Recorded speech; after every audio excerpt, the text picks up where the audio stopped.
Welcome. Message from the streets. Make it make sense. Today's topic: what is the responsibility of an ambassador? What is an ambassador?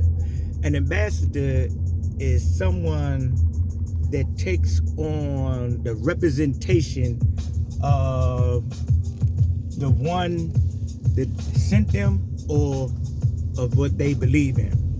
So I'm speaking on this matter because there are a lot of people that saying they are Hebrew Israelite, Jews, Christians, Buddhists, Muslims, etc., etc. Some people just, claim to be morally correct. They don't have no system that they identify with, and that's cool. Even if you don't have a system, you do have a system.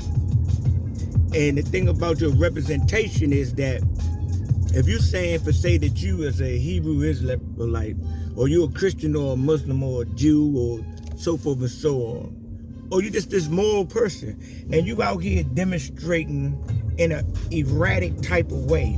And what do I mean by erratic? You're making possible people that can comprehend your message stumble because of a type of delivery or approach that you have to the matter. The approach is something that is identified in golf. When you approach the ball, it gives you a good perspective on how you're going to hit it, how far you're going to hit it, so forth and so on. So this approach is most necessarily when we are identifying as ambassadors. So some people say, you know what, man, I believe in this, and this, and that. This is what they say out of their mouth. But when you examine their behavior, you examine their speech, they don't believe in that. They believe in exactly what they are demonstrating. So your demonstration actually shows who you really are. You can say all the things that you want to. Oh, I'm a Christian. I'm a Muslim. I'm a Christian, but I do this and this and that. I'm a Muslim and I do this, and this, and that. And when I'm talking about this, and that, may you be selling drugs. May you be drinking on the block. May you be doing, certain types of behavior that is contradictory to the system that you say that you believe in, because you really don't believe in that system. You believe in yourself. You say you believe in God. You are the God that you say that you believe in, because you haven't aligned yourself frequency-wise, conscious-wise, with the lessons that have been given for you through the organization or the group that you say that you represent or you participate within. That's if you Jehovah's Witness, Mormons,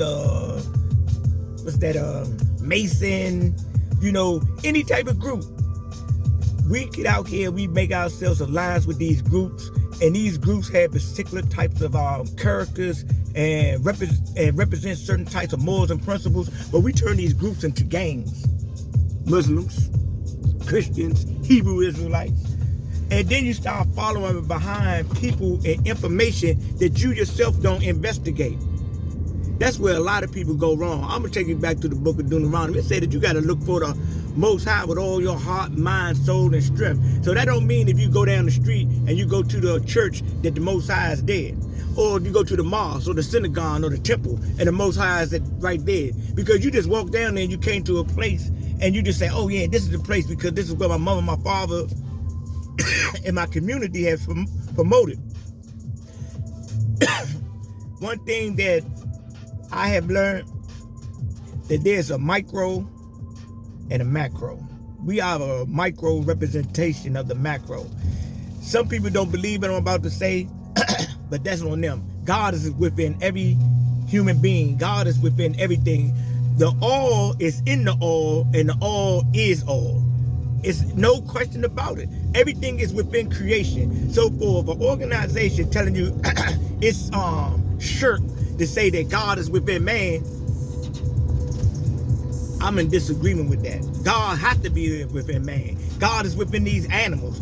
We're not the God. That's not the total representation of God that's in an animal or an ant, but that ant has God within it that be animated on this realm, manifested physical. And nobody can convince me otherwise, because we're dealing with energies and frequencies, not from this realm. See, a lot of times people get, blinded because they've got to bring everything down to the carnal realm. Oh, that don't make sense. That don't make sense. How can it make sense if you don't understand the mathematics of the day? You trying to do geometry and you only know basic arithmetic. You trying to do spirituality and you only know carnal thoughts and ideologies and reasoning. Of course it don't make no sense, because you don't make no sense at the end of the day trying to use a screwdriver to unscrew a bolt from, whatever project you're working on. It's like that. You know what I'm saying? So again, the topic was dealing with ambassadors. Who do we represent? What do we represent? Are we really representing what we say that we represent? A lot of the dudes in the streets, hey, they represent and rep this hood, that hood, that hood. A street, this is what they saying that they represent. That street don't represent you. See what I'm saying? You're going to be a statistic on that street, one way or the other. You get popped out of the game, or you go to penitentiary, you end up a drug addict, but you representing that. And because you're representing that, you're getting your just due in the end when you're not able to separate yourself from that. Even if you become somewhat successful and you living the rest of your life, in the back of your mind, somebody might come and get you. Somebody might come and get your family. That's what you represent. See, man, we are a reflection of our thoughts. The thought is where it all starts and where it's all going to end at. Once the energy that activates the thought leaves this temple or this body or this vehicle, this form don't exist no more. Some people say, man, it ain't nothing after this. You know what? If you believe that, maybe it's not. But some people believe that it is, and so maybe it is. Just like within theories and things. People say, man, that can't be. But then the person come and prove the theory to be valid because they had faith in it. A lot of people don't have no faith in what they say that they representing, and that's why they demonstrate the way that they demonstrate. And sometimes people just be undeveloped. But you can't stay undeveloped. You got to start to maneuver, start to at least gain information and think about making adjustments. Self-improvement is a way of life, man. Ask yourself at the end of the day, what do you represent? Are you really a Christian? Are you really a Hebrew Israelite? Are you really a Muslim? Are you really a so-called Jew? Are you really a Shriner or a Mason or whatever? Because of your demonstrations. Because we seem to justify our behavior and be like, oh, it's okay. But you know what? Our distorted walk makes others stumble. Ladies and gentlemen, I bring you this message in love, and I leave you this message in peace. Peace, love, and goodwill to all humanity. Oneness.